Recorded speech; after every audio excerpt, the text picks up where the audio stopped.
Hey everyone, कैसे हो आप सभी। आई होप आप सभी अच्छे होंगे। और मेरे को एक चीज़ बताइए आप सभी कि आपकी एग्ज़ाम की प्रिपरेशन कैसे चल रही है। स्टार्ट करता हूँ, सिर्फ एक सेकंड रुक जाओ बस। अच्छा, अभी तक हमने क्वेश्चन नंबर 1 पढ़ लिया है क्या।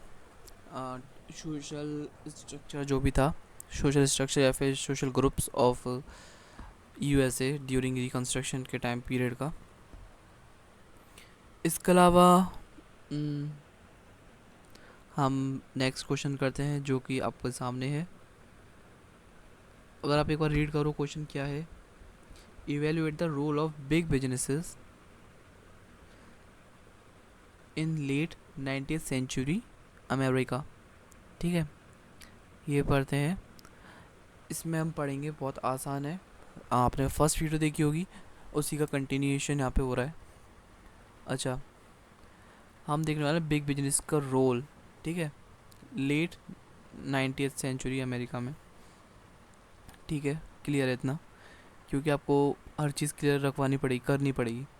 जो पीरियड है सिविल वार के बाद वाला यूनाइटेड स्टेट में, उसको बोलते हैं हम खासकर बेसिकली जो टाइम पीरियड नहीं, अभी वाला नहीं, स्पेशली हम किसकी बात कर रहे हैं।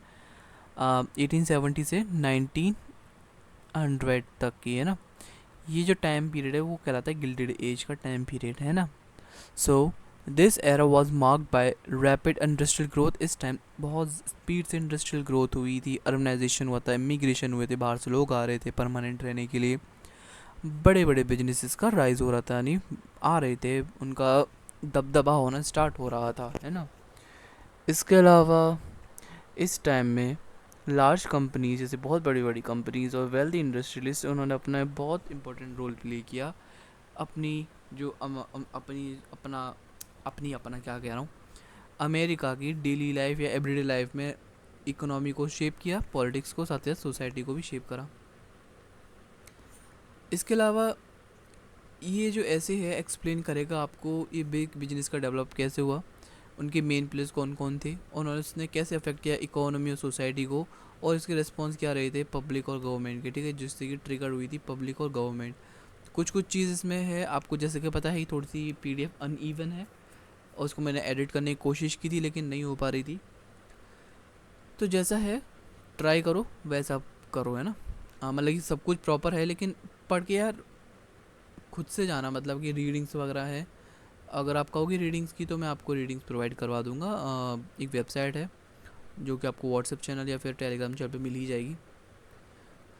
इंस्टाग्राम ज्वाइन कर लेना, इंस्टाग्राम चैनल फॉलो कर लेना, सॉरी ज्वाइन मत करना, टेलीग्राम करना ज्वाइन। तो अब आगे बढ़ते हैं। What is big businesses.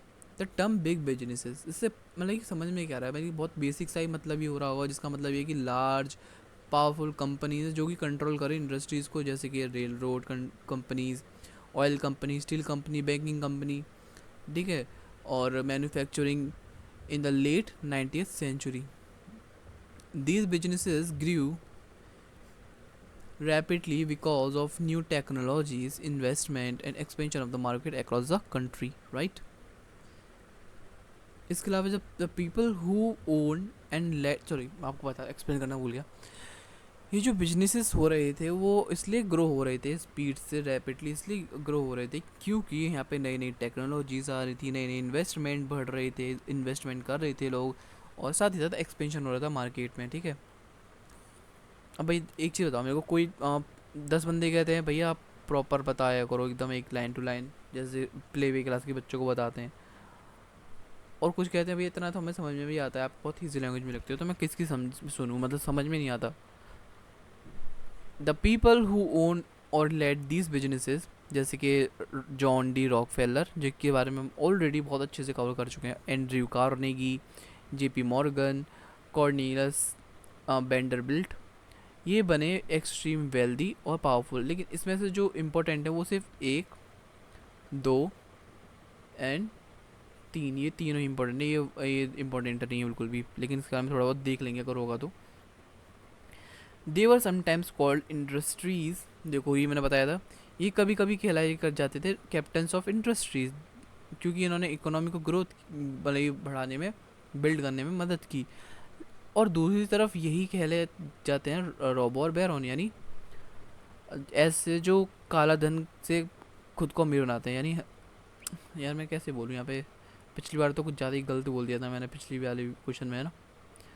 Because of their ruthless method and exploitation of workers, क्योंकि ये इसलिए बोलते थे इनको रॉबर वेरोन, क्योंकि वो बहुत ज़्यादा एक्सप्लॉइट करते थे वर्कर्स को। उनके जो काम कराने के तरीके तो बहुत ज़्यादा बेकार थे, बेकार, गंदा, ठीक। वैसे why did big businesses grow so quickly? There were several key reasons why big businesses expanded so fast after civil war. पहला था इंडस्ट्रियलाइजेशन। इंडस्ट्रियलाइजेशन सभी को पता है, इंडस्ट्रियलाइजेशन सबसे पहले कहाँ पे आया था? ब्रिटेन में आया था। अमेरिका पढ़ रहे तो अमेरिका में आया होगा, बताऊँ वो भी कुछ भी मतलब गलत सलत। अमेरिका में नहीं आया था, पहले ब्रिटेन में आया था। फर्स्ट जो कंट्री थी वो ब्रिटेन थी, ठीक है। हम किसकी बात करें? लेट 90s की बात कर रहे हैं, लेट 90s की बात कर रहे हैं। बताओ, मैंने पूछा इससे आप लोगों से, आप कह रहे हो अमेरिका में। बताओ, इंडस्ट्रियलाइजेशन आया यहाँ पे, न्यू मशीन्स आई, नई नई मशीन्स, फैक्ट्रीज लगने स्टार्ट हो गई, प्रोडक्शन मेथड इसने इजी बना दिया और चीपर बना दिया गुड्स को बनाने में। लार्ज मतलब कि बड़ी बड़ी क्वांटिटीज़ में गुड को बनाना आसान कर दिया सस्ते दामों में। इंडस्ट्री जैसे कि स्टील की, ऑयल की और रेलरोड, उन्होंने पूरे अमेरिका के जो अमेरिका में मतलब एक्सपेंड हो गए, है ना। रेल रोड्स, रेल रोड्स में देखा जाए तो रैपिड ग्रोथ देखी गई रेल रोड्स में, जो कि कनेक्ट करते हैं पूरी कंट्री को एक दूसरे से, ठीक है, एक जगह से दूसरी जगह को, making it easier to transport raw materials, finished products. Businesses could now sell their goods across the nations. New technologies जैसे कि इन्वेंशंस हो रहे थे भैया, टेलीफोन के, टाइपराइटर के, लाइट बल्ब के। न्यू मशीनरी इम्प्रूव्ड भी हुई इस टाइम के दौरान। Communication and production, natural resources. The US had abundant resources like coal, iron, oil, timber, जिसकी फ्यूल इंडस्ट्री की तरह ज़रूरत होती थी, फ्यूल इंडस्ट्री में ज़रूरत हुआ करती थी। Large work forces, there was huge supply of workers including immigrants, यानी बाहर से आए थे, फार्मर्स मूविंग टू सिटीज़, जो फार्मर्स अपॉर्चुनिटी के देखते हुए सिटीज़ में आ रहे थे, है ना। एंड फ्रीड स्लेव्स यानी फ्रीड मैन बोलो यहाँ पे, फ्रीड स्लेव्स मत लिखो, फ्रीड स्लेव क्या हो जाएगा इसका मतलब? आज़ाद गुलाम, ऐसा थोड़ी होगा। Who provided cheap labour for factories and businesses.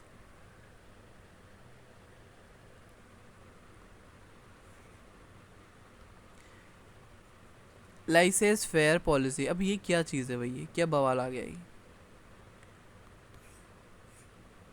ये होता है basically government follow policy of laissez faire, जिसका मतलब होता है it didn't interfere much in the economy, कि गवर्नमेंट ज़्यादा इंटरफेयर नहीं करेगी इकोनॉमी में।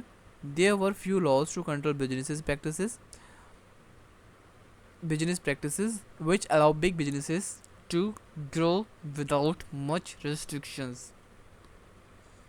ठीक, मतलब कि उसने बोल दिया था कि जो बिग बिजनेस है वो अपने आप को कर सकते हो, हम कोई आपको रिस्ट्रिक्ट नहीं कर रहे हैं। और बिग बिजनेस वाले थे वो इतने हरामी थे कि क्या ही बताऊँ, कि गवर्नमेंट से तो उनका पीछा छूट गया। अब तो हम अपन ही मालिक है, अपन ही राजा इधर का। तो जो जो होगा अब वही होगा, जो हम चाहेंगे वही होगा। मतलब अब की इंडस्ट्रीज़ जो थी और उनके लीडर्स, पहले आता है rail roads.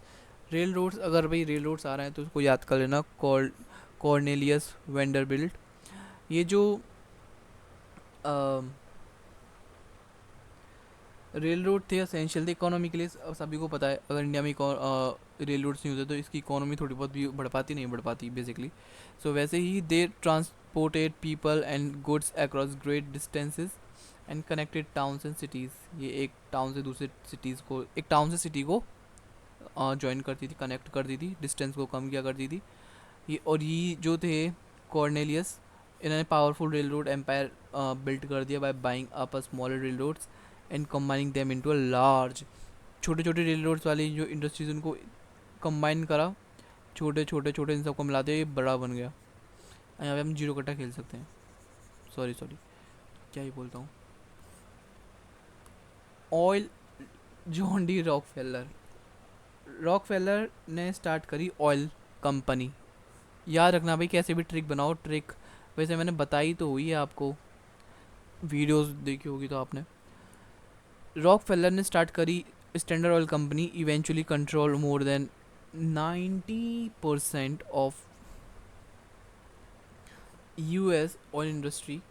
He use a strategy called horizontal integration. Horizontal integration यानी where he brought out his competitors. इसने जितने भी कॉम्पिटिटर्स हैं ना इसके, जैसे कि ए, बी, सी, डी, ई, ये एफ, ये एफ है, ठीक है।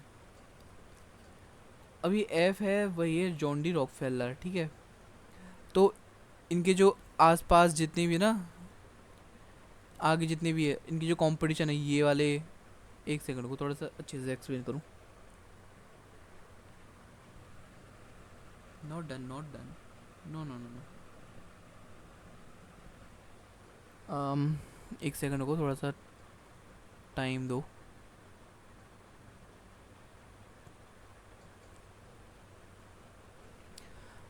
जैसे कि ये हमारा कौन हो गए, जॉन डी रॉकफेलर। अब इनकी जो कंपटीशन ये है, ये और ये, अब इन्होंने क्या किया, कह दिया भाई ऐसा है, तुम एक काम करो, तुम नहीं कर पाओगे। अब ऐसा है कि अब मैं पूरा चलाऊंगा। अब जितना भी ये बन गए, एफ बन गया ये जॉन डी रॉकफेलर की पूरी कंपनी। इसने इन्होंने अपने सारे कॉम्पिटिटर से उनको खरीद लिया। He also form trust where multiple companies acted as one to avoid competitions. Steel, Andrew Carnegie. Steel में देखा जाए तो एंड्रयू कार्नेगी का बहुत मेन रोल होता है। कार्नेगी ने कार्नेगी स्टील कंपनी बनाई, जो कि बनी लार्जेस्ट और most profitable steel company world में। ही यूज वर्टिकल इंटीग्रेशन, इन्होंने वर्टिकल इंटीग्रेशन किया, ये वाला vertical integration. Owing every part of the process from raw material to factory distribution. इसका रॉ इंटीग्रेशन मतलब वो नीचे से लेके, यानी जो भी रॉ मटेरियल निकाल रहे हैं वहाँ से और प्रोसेसिंग से सब वही करेंगे, ठीक है। इसका मतलब ये होता है। इसके अलावा ये भी लिखना है कि वर्टिकल इंटीग्रेशन किसने किया और हॉरिजॉन्टल इंटीग्रेशन किसने लिया, आपको पता ही होगा किसने किया। अगर लिख दोगे ना तो इसको अंडरलाइन ज़रूर करना, जैसे कि अगर टीचर होगा होशियार सा तो नंबर इसको देख के दे देगा, भाई ये बच्चे ने ये लिखा है तो उसको तो मैं पूरे 20 दूंगा या फिर 22 ही दे दूंगा पूरे। भाई कोई टीचर हुआ तो मैं तो प्रे करूँगा जिसने चैनल को सब्सक्राइब किया है उसको इस आंसर को लिखने के बाद 20 या फिर 21 मिले, 20.5 मिले, बताओ। और जिसने सब्सक्राइब नहीं किया हो उसको सिर्फ इतने मिले। अरे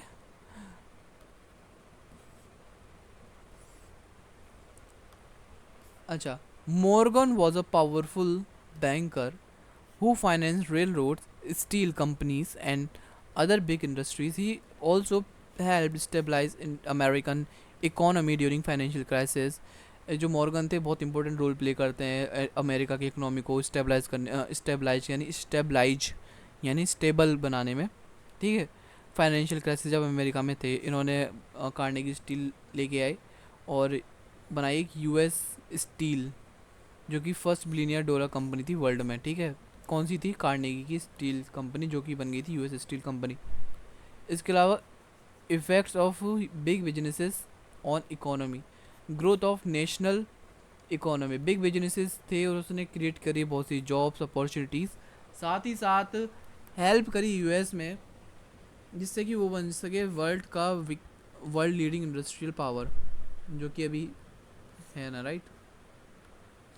they produce steel, oil, machinery, consumer goods on a, उसको ले गया मैं आपको एकदम से, ऐसे तो बोलते थे स्कूल में, steel, oil, machinery, consumer goods on massive scale, ये सब प्रोड्यूस करते थे।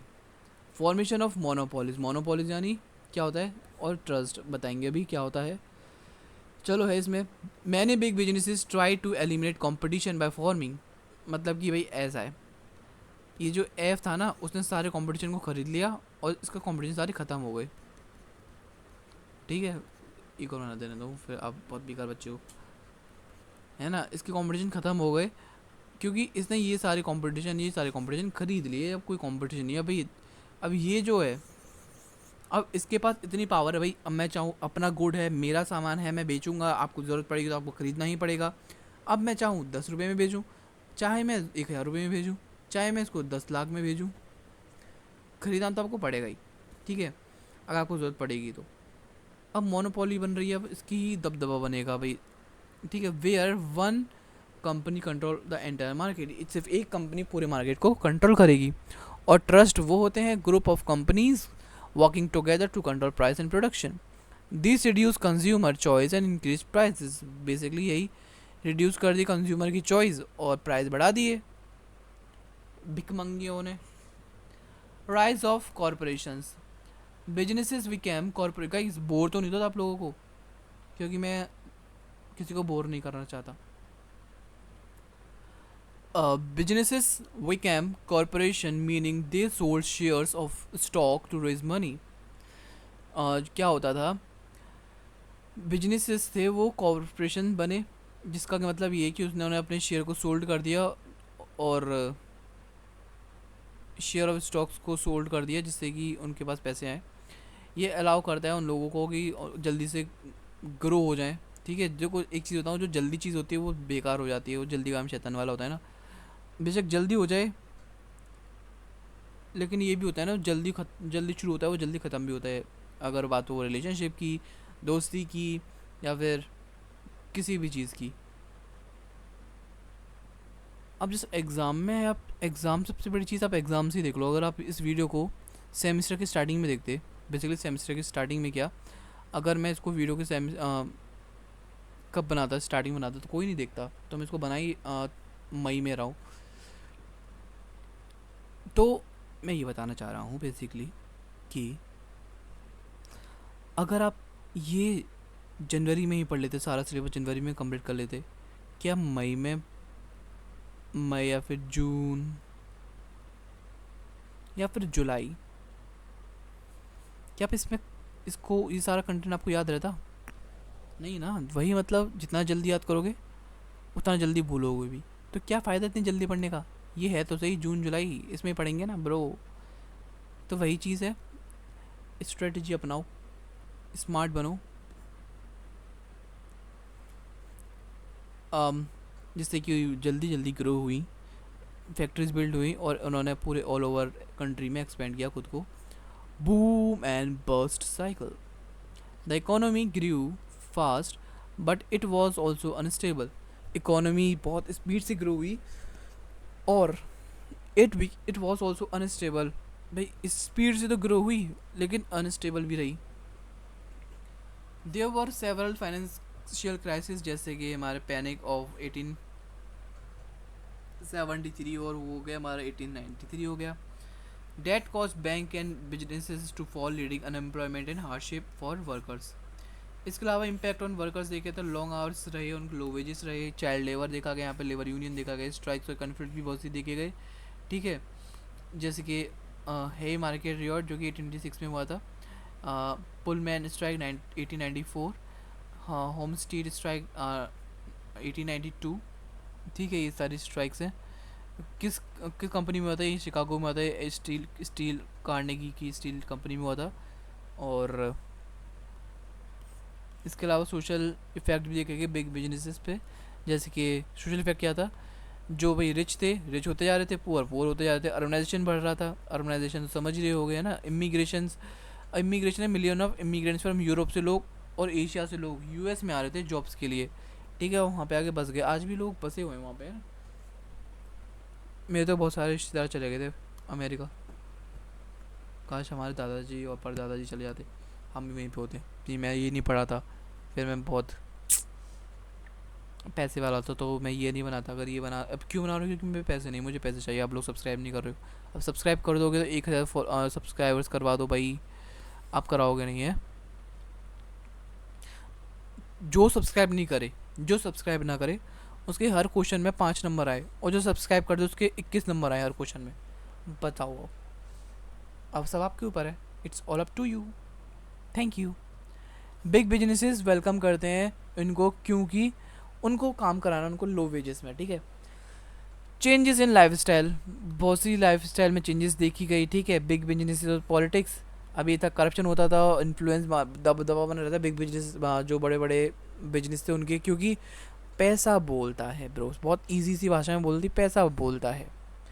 अब यहाँ पे टर्म आता है पॉलिटिकल मशीन, जैसे कि New York Tammany Hall corporate lobbyist had a strong influence in both local and political no sorry national politics. ये बेसिकली एक मशीन टाइप की बोल सकते हैं, जैसे कि जहाँ पे कि बहुत लोग इकट्ठे होते हैं और इन्फ्लुएंस बेसिकली उनका ही होता है हर चीज़ पे, लोकल पे भी और नेशनल पॉलिटिक्स पे भी। गवर्नमेंट का रिएक्शन यही था, कुछ बेसिकली कोई रिएक्शन ही नहीं था इस टाइम में, क्योंकि गवर्नमेंट तो पैसे दो, ठीक है। आपने जो बोला हम आपके, या मैं क्या ही बोलूँ, अगर आप पता मेरे को कह दो भैया आप अपने तरीके से पढ़ा दो, अभी मैं ना अपने तरीके से पढ़ा नहीं रहा, अपने तरीके से पढ़ाने आ गया ना, आप ऐसे हो गए भाई, भैया आप तो सच में ही भैया हो यार, क्या ही बोलते हो, आपसे टीचर वाली वाइब से नहीं आ रही। मेरे को पता है बहुत अपनी ज़ुबान पे बहुत कंट्रोल लगाना पड़ रहा है आप सबको पढ़ाने के लिए, क्योंकि मैं बहुत अच्छा बच्चा हूँ। एनीवेज, क्रिटिक्स और डिफेंडर्स बिग बिजनेस के डिफेंडर बोलते हैं कि मतलब कि डिफेंडर्स वो होते हैं जो कि बिग बिजनेस की बुराई होने से बचाते हैं। वो बोलते हैं कि इंडस्ट्रियलिस्ट थे वो कैप्टन ऑफ इंडस्ट्रीज है, क्योंकि उन्होंने क्रिएट जॉब क्रिएट अपॉर्चुनिटीज़ दी, टेक्नोलॉजी इंप्रूव करवाई, इंफ्रास्ट्रक्चर बढ़वाए, डोनेशन भी करी चैरिटीज़, है ना, चैरिटीज़ के लिए डोनेशन भी की, जैसे कि कार्नेगी ने अपना मनी दे दिया लाइब्रेरीज और एजुकेशन के लिए, है ना। भाई ये बात सच भी थी, है ना। उनका मानना ये था, बिलीव्ड इन सोशल डार्विनिज्म। ये सोशल डार्विनिज्म की आपने थ्योरी उनसे सुनी है, क्या नाम है उनका, क्या नाम है उनका, अनिरुद्ध आचार्य जी, राधे राधे गुरुजी वाले हैं जो। अगर आप नहीं सुन नहीं है तो मेरे को बताना, मैं आपको है ना टेलीग्राम पे भेजूंगा, बहुत फ़नी है। अगर आपको यहाँ पे तक देख रहे हो तो कहना भैया वो वाली वीडियो भेजो, या फिर सीनियर मेरे को वाली वीडियो भेजो, हमें देखो टेलीग्राम पे देखनी है, तो मैं भेज दूंगा टेलीग्राम पे, बहुत फ़नी है वो वाली, सोशल डार्विनिज्म वाली, है ना।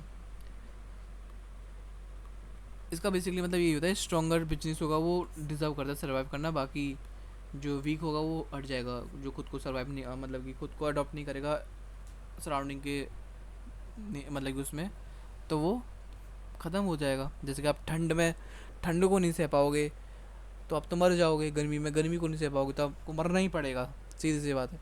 आप गर्मी में गर्मियों के कपड़े में आ जाते हो, ठंडों में ठंडों के कपड़ों में आ जाते हो, है ना, क्योंकि आपको वहाँ पे सर्वाइव करना है। अब क्रिटिक्स यानी जो उनकी निंदा करते हैं वो बोलते हैं ये सारे रॉबर बैरोन थे, मैं कुछ नहीं बोल रहा, क्योंकि उन्होंने एक्सप्लॉइट किया वर्कर्स को, जॉब तो दी लेकिन उन्होंने एक्सप्लॉइट भी किया। क्रस्ट कॉम्पिटिशन, सारे कॉम्पिटिशन को ही ख़त्म कर दिया। ब्राइब्ड यानी रिश्वत, ये जो ब्राइब्ड वर्ड है, मैंने आपको एक वीडियो में मैं सोच रहा था कि इसको क्या बोलते हैं क्या बोलते हैं क्या बोलते हैं, लेकिन अब इसको मैंने बहुत सर्च किया, बहुत सोचा, इसको एक्चुअली उस दिन मेरे को जुबान पे नाम याद नहीं आ रहा, उसको वैसे घूस भी बोलते हैं और रिश्वत बोलते हैं, रिश्वत, ब्राइब्ड। अपने जो नेता लोग तो उनको रिश्वत दे दिया करते थे, गेन अनफेयर पावर, इनको अनफेयर पावर मिली, बहुत सीधी सी बात है।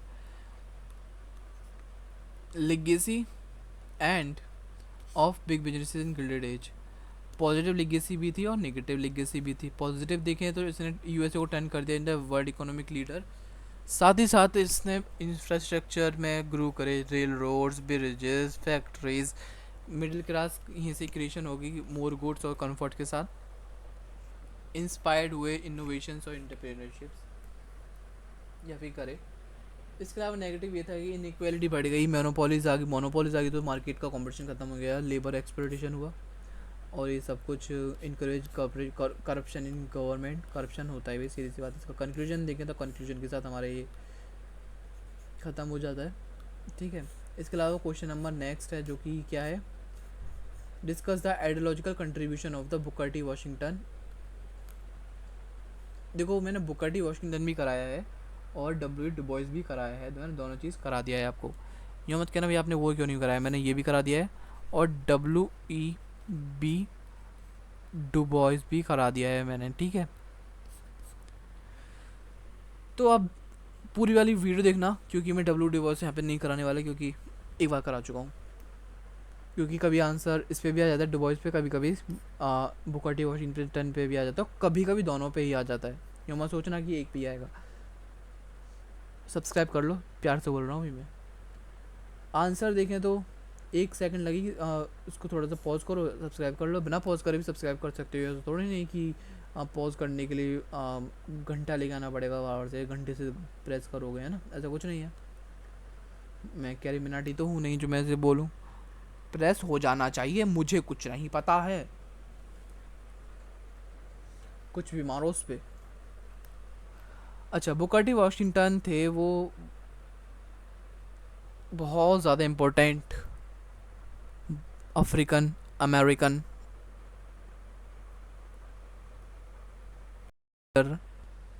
अच्छा, बुकर टी वॉशिंगटन, मैं सोच रहा हूँ उसको आप है ना खुद से करो। बुकर टी वॉशिंगटन हो गए ये सारी चीज़ें। देखो मैंने एक चीज़, मुझे पता नहीं क्यों से इरिटेशन सी होती है बार बार एक ही चीज़ बताने की, एक चीज़ बार बार बताना, पता नहीं मुझे तो बहुत ज़्यादा इरिटेशन होती है, आपको पता नहीं होती नहीं होती सुनना। तो ये पहली बात तो स्लेवरी में बॉर्न हुए थे। इनकी जो पावरफुल वॉइस थी उन्होंने अपनी पावरफुल वॉइस उठाई किसके लिए, गरीब काल लोगों के लिए सिविल वॉर के बाद। ठीक है, ये मानते थे एजुकेशन मिलनी चाहिए सबको, और एजुकेशन सिर्फ प्रैक्टिकल बेस मिलनी चाहिए, थ्योरी बेस नहीं। जबकि डब्ल्यू डू बॉयस बोलते थे गलत बोल रहा है, बल्कि प्रैक्टिकल बेस नहीं, इनको एजुकेशन थ्योरी बेस्ड मिलनी चाहिए। मतलब थ्योरी बेस के साथ साथ प्रैक्टिकल के साथ साथ थ्योरी भी मिलनी चाहिए। लेकिन ये जो बुकर टी वॉशिंगटन थे वो कहते थे नहीं, सिर्फ प्रैक्टिकल में काम करवाओ, इनको ट्रेनिंग दो, ट्रेनिंग सिर्फ ट्रेनिंग ट्रेनिंग ट्रेनिंग। जैसे ट्रेनिंग मिलेगी तो खुद का पैसा खुद कमा सकते हैं, जैसे कि कारपेंटर बन सकते हैं, है ना, जैसे कि क्या कह सकते हैं, मिस्त्री बन सकते हैं। मिस्त्री को क्या बोलते हैं इंग्लिश में, मेरे को जस्ट अभी याद नहीं आ रहा, जो भी बोलते हैं कुछ भी बन सकते हैं। उनको बार्बर बन सकते हैं, नाई बन सकते हैं, ना। और अगर इनको पढ़ाएंगे तो ये कुछ नहीं बन पाएंगे। तो इनका यही कहना था। एजुकेशन में हमारे स्कूल में यही कहते थे कि इनको सिर्फ यही सी ट्रेनिंग दो, ऐसा कुछ नहीं। लेकिन डब्ल्यू डब्ल्यू बोलते थे इनको एजुकेशन भी देनी चाहिए थ्योरी वाली, जिससे कि इनको अपने एक एजुकेटेड कंट्री बन जाए। अर्ली लाइफ है ये स्लेवरी में पैदा हुए 1960 जी में, 1965 जी, 1805 जी में। अच्छा जी, इट्स नॉट 55 जी, इट्स 56। ये था ये 56। वर्जीनिया में पैदा हुए सिविल वॉर के बाद, और ही इनके इनके ये और इनके पूरी फैमिली फ्री हो गई। फ्रीड यानी ऐसे मान लो फ्री हो गई, ठीक है, वैसे फ्रीड ही लिखना है यहाँ पे। ये जब बच्चे थे, Washington work in salt furnaces, coal mines, but had a strong desire to learn. He eventually went to the Hampton institute, a school for free slaves, where he was, अपने पूरा आपको कवर करवा दिया है, where he was train in practical skills. देखो बोला था practical skill, discipline और education. Washington early experiences shaped in is believe that African Americans could raise through education, hard work and moral characters. इसके अलावा ही believed that education would come if black people learn useful skills. देखो education तभी आएगी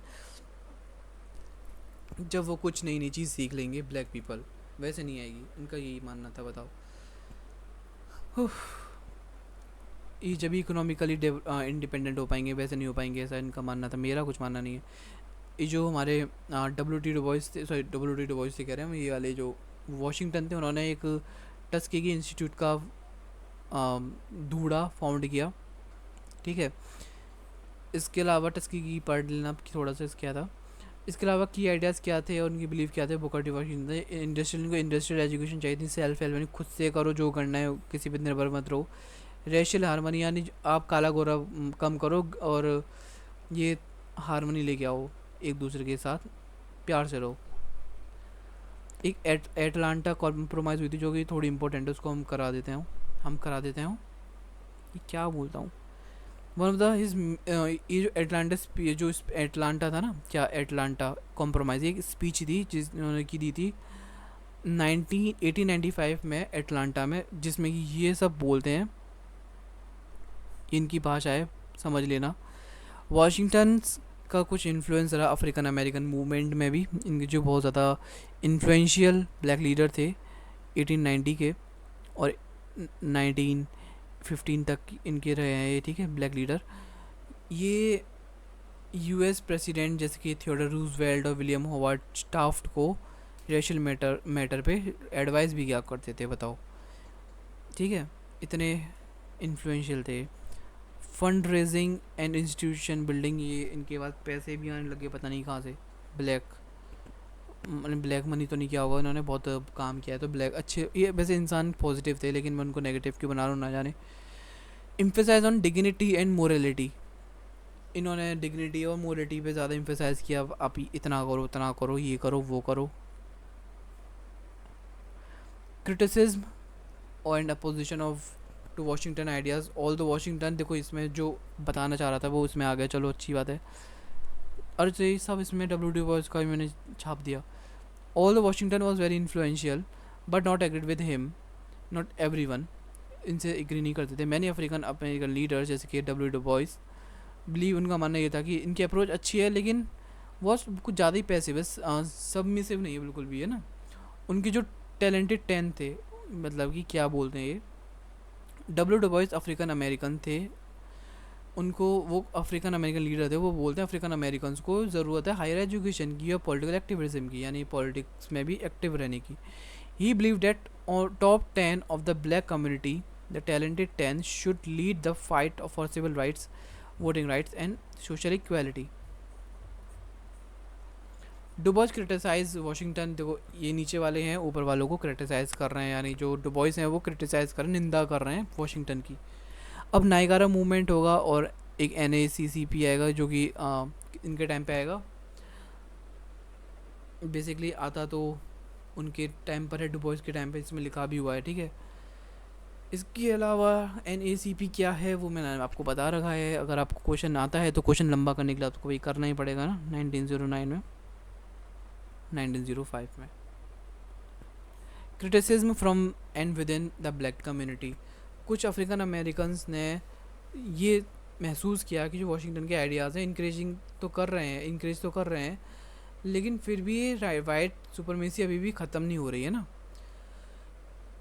कुछ लोग ये सोचते थे इनके मैसेज साउथ के लोगों पर ही ठीक हैं, बाकी जितने भी लोग हैं उन पे नहीं है, नॉर्थ लोगों पे नहीं है ज़्यादा कुछ, है ना। नॉर्थ के कार लोगों पे नहीं है एजुकेशन वगैरह के राइट्स या फिर इनकी जो बात है।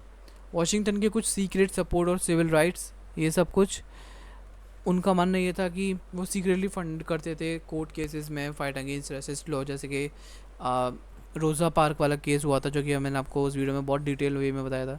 लेकिन रोज़ा पार्क वाला नहीं, sorry, not about, I am not talking about here Rosa Park तो मार्टिन लूथर ने किया था, बल्कि ये जो वाशिंगटन थे उन्होंने कुछ केसेस होते थे रेसिस्ट के लॉज, उसके अगेंस्ट में ये लड़ा करते थे और पैसे दिया करते थे सपोर्ट करने के लिए इनके अगेंस्ट में, जो कि गरीब लोग होते थे उनको, है ना। एजुकेशन लेगेसी इनका मानना यही था कि भाई लोगों को ट्रेनिंग मिलनी चाहिए और उसी से वो इंडिपेंडेंट हो पाएंगे और कुछ नहीं कर पाएंगे उसके अलावा, है ना। कहते थे इकोनॉमिक एम्पावरमेंट इनको देना चाहिए काले लोगों को। मॉडल ऑफ लीडरशिप, एक मॉडल बन के लीडरशिप की कि भाई सबको इक्वल पावर मिलनी चाहिए और कुछ नहीं चाहिए हमें। ऑनगोइंग डिबेट्स, कुछ डिबेट्स रही हैं वाशिंगटन के आइडियाज़ में, ठीक है, और डुबॉइस के आइडियाज़ में, जो कि आपको मैंने बताया कि वो चाहते थे, ठीक है, लेकिन डुबॉइस ने ज़्यादा इंपॉर्टेंट रोल प्ले किया लॉन्ग इक्वालिटी की फ़ाइट के लिए, लेकिन करा वाशिंगटन ने भी है, दोनों ने किया है ना। लेकिन कुछ जो पॉलिसीज़ थी वाशिंगटन की वो ठीक नहीं थी।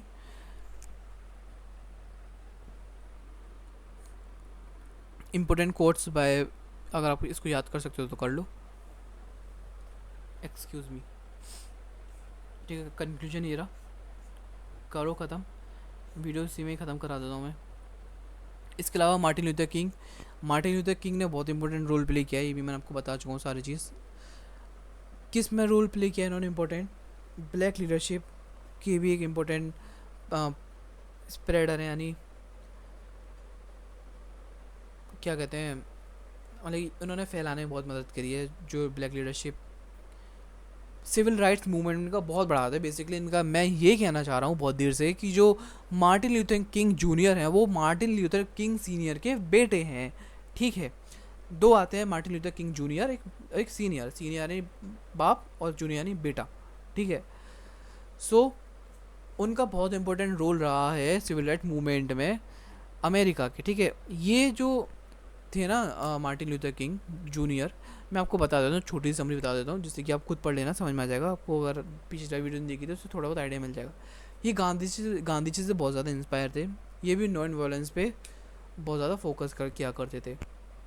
इसके अलावा वो कहते थे हाँ जो भी करना है, लड़ाई करनी है फ्रीडम के लिए, जस्टिस के लिए, इक्वालिटी के लिए, है ना, तो भाई ऐसा लड़ो मत। उनको बहुत बुरा लगता था ऐसे, अगर हाथ पैर टूट जाएंगे तो वो कहते थे कि ऐसा है, प्यार से बात करो, बात से ही आप सॉल्व करो, कोशिश करो बात से करने का, ठीक है। और साथ ही साथ ये जो सेग्रीगेशन होता था, रेशियल वायलेंस के अगेंस्ट रहा करते थे। और जो वोटिंग राइट्स, ये चाहते थे कि वोटिंग राइट्स भी सबको मिलने चाहिए, ठीक है। और ये जो किंग यहाँ पे बेसिकली नाम दिया गया है वही है मार्टिन लूथर किंग जूनियर। देखो यहाँ पे मैंने बताया था ये influence by teachings of Jesus Christ, Mahatma Gandhi. बताओ, जीसस क्राइस्ट और महात्मा गांधी सेम लेवल पे रख दिए, वाओ। एंड हेनरी डेविड थोरियो, इन सबके जो आइडियाज़ से, इनकी टीचिंग से बहुत ज़्यादा इन्फ्लुएंस थे, ठीक है। लेकिन मेरे को आज तक सच्ची बताऊँ, सॉरी मैं दोबारा भूल जाता हूँ, पता है। मैं मोबाइल चेक करता हूँ, एक सेकंड के लिए मैसेज आते हैं तो उसमें ही रह जाता हूँ, रील्स वगैरह स्क्रॉल करने में चला जाता हूँ। अच्छा, मैं क्या बता रहा था, मेरे को एक चीज़ समझ में नहीं आता, मेरे को समझ में आ गया अब। मैं एक चीज़ चेक करने गया था, है ना, तो मैं यही बता रहा था कि ये महात्मा गांधी के जो इंस्पायर थे, ये बेसिकली टाइम पीरियड है 1954 के बाद का, ठीक है। हाँ 1950s का, देखो यहाँ पे है अर्ली 1950s का ये, ठीक है। क्योंकि 1947 के आसपास हमारा तो इंडिया इंडिपेंडेंट हो गया था गांधी जी के कुछ ऐसे पॉलिसीज़ से, जो मतलब नॉन वायलेंस वाली चीज़ से, है ना, और बहुत सी चीज़ों से। सबको मेंशन करेंगे तो हिस्ट्री ऑफ इंडिया बन जाएगी, लेकिन हमारा हिस्ट्री ऑफ, ओह शिट, हाँ सो सॉरी। सो मतलब कि मैं ये बता रहा था, इन्होंने एक थियोलॉजी सब्जेक्ट में पीएचडी की थी बॉस्टन यूनिवर्सिटी से। इसके अलावा इन्होंने सेग्रीगेशन पे भी लड़ाई करी, सेग्रीगेशन में यानी बहुत प्यार से लड़ाई करी। और एक लीडर कब बने, इनका बर्थ ऑफ लीडर कैसे हुआ, जैसे मोंटेगोमेरी बस बॉयकॉट हुआ था, जिसमें रोज़ा पार्क घर से लौट रही थी, तो घर से लौट रही, घर पे जा रही थी, तो उनका ऐसा रूल था कि अगर काला नहीं बैठेगा सीट पे जब तक गोरे खड़े, मतलब गोरे खड़े नहीं हो सकते उसमें, ठीक है। उनको रेस्पेक्टली सीट पे बैठना है बस की, यानी और कहीं भी, समझ रहे हो ना, मैं यह प्रॉपर तरीके से समझा नहीं पा रहा, आई डोंट नो क्या। देखो आपको समझाता हूँ, जैसे कि मैं, जैसे सीनियर जूनियर मान लो, सीनियर हो जाएगा गोरा वाइट, और जूनियर हो जाएगा, जैसे इमेजिन करो, ब्लैक। अब ऐसा मत सोचना कि भाई सीनियर जूनियर को लिटरल मीनिंग में ले जाओ कि देखो ऐसा, हाँ, अब जो सीनियर सिटीज़न होगा, है ना, सीनियर सिटीज़न, तो उनको बैठना ही पड़ेगा, सीनियर सिटीज़न को बैठना पड़ेगा, जूनियर को खड़ा रहना पड़ेगा, जूनियर नहीं ब्लैक लोगों को, समझ गए। अब तो समझ रहे हो ना क्या, किस तरीके से बताना चाह रहा हूँ। अगर आप कहीं पे सीट मिलती है आपको खाली, तो बैठेगा सीनियर ही, जूनियर नहीं बैठेगा। अगर जूनियर बैठता है तो उसके खिलाफ कार्रवाई की जाएगी, ठीक है। इतना समझ के बहुत ही ईजी समझ में आ गया। जूनियर क्या था, ब्लैक, ब्लैक नहीं बैठ सकता, वाइट बैठेगा। लेकिन जो रोज़ा पार्क थी वो कौन थी, जूनियर थी, यानी ब्लैक थी। और एक वाइट आया, यानी एक सीनियर आया, वो बैठी हुई थी, जो जूनियर थी वो बैठी हुई थी सीट पर, बस की सीट पे। एक सीनियर आता है, वो कहता है हटो, नहीं नहीं हटूंगी, उसने बोल दिया। ड्राइवर बोलता है उससे, रोज़ा पार्क से हटो, बोला नहीं हटूंगी। फिर उसका कंडक्टर बोलता है नहीं हटूंगी, नहीं हटूंगी, नहीं हटूंगी, नहीं हटूंगी। ये केस चला गया बहुत लंबा, ऐसा क्यों हो रहा है। इसके बाद एक कॉन्फ्रेंस बनी, सदर्न क्रिश्चियन लीडरशिप कॉन्फ्रेंस 1957 में, जिसने कि एक स्ट्रगल को कंटिन्यू करा। इसके अलावा कुछ बिलीव्स थे मार्टिन लूथर किंग के, वो थे अहिंसा यानी non violence, love and brotherhood, moral courage, faith in democracy, real. King के कुछ मेजर सिविल राइट्स में इवेंट्स है, जैसे कि बिर्मिंगम कैंपेनिंग, मार्च ऑन वाशिंगटन, जो कि बहुत इंपॉर्टेंट है, मार्च ऑन वाशिंगटन वाले जो आता है 1963 में, ठीक है। मेरे को डेट्स भी याद होगी, पता है, क्योंकि मैं एक्सप्लेन क्यों नहीं कर रहा, क्योंकि भाई मैं बार बार, आई डोंट नो क्यों मैं बार बार आपको बता रहा हूँ ये चीज़। सेल्मा टू मोंटेगोमेरी मार्च हुई थी, ठीक है, 1965 में आई थिंक, 1965 में। अचीवमेंट क्या थी, सिविल राइट एक्ट आया 1964, इनको 1964 में एक सिविल राइट आखिरकार मिल ही गया इतना लड़ाई करने के बाद 1954 से। ठीक है, इसके बाद वोटिंग राइट एक्ट मिला 1965 में। वोटिंग राइट अलग होता है और सिविल और क्या था, एक वोटिंग राइट अलग और सिविल राइट एक्ट अलग था, दोनों अलग थे। नोबेल पीस प्राइज़ इनको मिला था क्योंकि, क्यों मिला था, क्योंकि ये बहुत ज़्यादा शांतिपूर्वक काम किया करते थे और सारा इन्होंने सब कुछ इनइक्वालिटी से लड़े, दंगे लड़े बड़े, सारा कुछ। ठीक है, कुछ इनकी मूवमेंट थी जैसे कि इकोनॉमिक जस्टिस चाहिए थी, इन्होंने कुछ बात भी बोली, एंटी वियतनाम वॉर स्टेंसेस, कुछ क्रिटिसिज्म थे और कुछ चैलेंजेस भी थे। जो वही गोरे लोग तो वो इनके क्रिटिसिज्म करते थे भाई क्यों कर रहे हैं ऐसा कुछ। ठीक है, इनका फिर पता क्या हो, 4 अप्रैल, 2-3 महीने पहले ही, मतलब कि 2-3 अप्रैल में ही, 4 अप्रैल को इनका असैसिनेशन हो गया। कब, 1968 में, लेकिन अभी नहीं, बहुत सालों पहले। इनके कुछ लॉन्ग टर्म इम्पैक्ट रहे, ग्लोबल इन्फ्लुएंस रहा। ठीक है, इन सारी चीज़ों पे Martin Luther king junior day भी बनाया जाता है। कब बनाया जाता है अमेरिका में, 1986 में, सो इन 1986 ये जो बनाया जाता है एवरी जनवरी। ठीक है, नेशनल हॉलीडे बनता है ना इस टाइम। इनके कुछ कोड्स हैं, पढ़ना हो तो पढ़ लेना, वरना गेट आउट। इसके अलावा यूएसए की एंट्री, भाई ये वाला क्वेश्चन इसमें से बिल्कुल भी मत करना, जो मैंने प्रॉपर वीडियो बनाई है वहाँ से करना, आपको मज़ा आ जाएगा, एक अलग ही लेवल पे संतुष्टि मिलेगी। भाई भाई आपने क्या पढ़ाया है, भाई आपने क्या पढ़ा दिया, भाई काश हम पहले पढ़ लेते, हम खुश हो जाते। पता है यहाँ से आपको देख लो, आपको देखना हो, लेकिन मज़ा तो आपको उसी वीडियो से आएगा देखने में, क्योंकि बहुत अच्छे से एकदम डिटेल एक्सप्लेनेशन है, आपको समझ में आ जाएगा। मतलब यहाँ से समझ में नहीं आने वाला कुछ भी, यहाँ पर आ जाएगा तो आ जाएगा, लेकिन समझ में तो भाई वहाँ से बहुत तगड़ी, मतलब कि इतनी तगड़ी लेवल से मतलब कि समझाया ना, एक्सप्लेनेशन किया, क्या ही बताऊँ। एक बार मेरे कहने से वाली वीडियो देखना, इतनी इंटरेस्टिंग वीडियो है, इतनी इंटरेस्टिंग वीडियो है, यू इवन डोंट बिलीव कि भैया इतना अच्छा भी समझा सकते हैं। वही टॉपिक बहुत अच्छा लगा था मेरे को और बहुत अच्छे से समझाया है मैंने, बहुत फेवरेट टॉपिक है मेरा ये। और मेक श्योर कि इसको देखो। इसके अलावा आपकी मर्ज़ी, आपको ही करना है, मैं तो बस आपको कह सकता हूँ, देखना ना देखना आपके ऊपर है। ठीक है, और जब ये वाला क्वेश्चन लिखो तो ये वाला इस जिम्मर मैन टेलीग्राम में इसका मेंशन जरूर करना, क्योंकि बहुत ज़्यादा इंपॉर्टेंट है। क्यों इंपॉर्टेंट है, उसमें जाके वीडियो देखो, अगर नहीं देखनी तो आपकी मर्ज़ी। सब्सक्राइब कर दो, सब्सक्राइब करोगे तो अच्छे नंबर आएंगे, नहीं करोगे तो वो आप अपने भरोसे जाओ। ठीक है, bye bye, thank you so much. Telegram channel join कर लो, साथ ही साथ इंस्टाग्राम फॉलो कर लो, और आ जाया करो सैटरडे बात करने, ज़्यादा नक से मत